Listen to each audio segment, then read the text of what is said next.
Hi అండి, Saturday special పప్పుచారు ఎలా రెడీ చేసుకోవాలి ఈ వీడియోలో అయితే చూసండి. చాలా సింపుల్, 10 మినిట్స్లో రెడీ చేసుకోవచ్చు.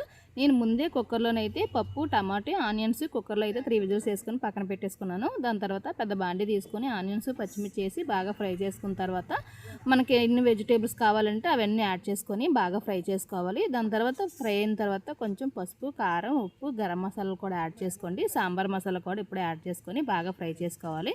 ఇలా ఫ్రై అయిన దాంట్లో కొంచెం వాటర్ వేసి 5 నిమిషాల సేపు కుక్ చేసుకోవాలి. దాని తర్వాత ముందే బాయిల్ చేసుకున్న పప్పును కూడా ఇందులో యాడ్ చేసేస్తున్నాను. పప్పును బాగా మెదుపుకోవాలి మెత్తగాన. దాని తర్వాత పప్పు కూడా యాడ్ చేసేసుకొని కొంచెం వాటర్ వేసుకొని 5 మినిట్స్ అయితే కుక్ చేసిన తర్వాత చింతపండు రసం తగ్గట్టు వాటర్ కూడా యాడ్ చేసుకోండి.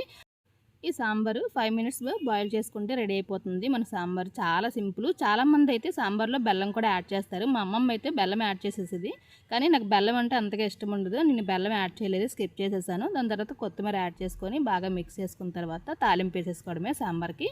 నేనైతే నార్మల్గా తాలింపు వేసేసుకున్నాను, ఇంగువ అయితే ఇందులో యాడ్ చేయలేదన్నమాట. అంతేనండి, సాటర్డే స్పెషల్ పప్పుచారు రెడీ. ఇంకా సైడ్ డిష్కి ఏం అవసరం లేదు, డైరెక్ట్గా రైస్లో వేసుకొని తినే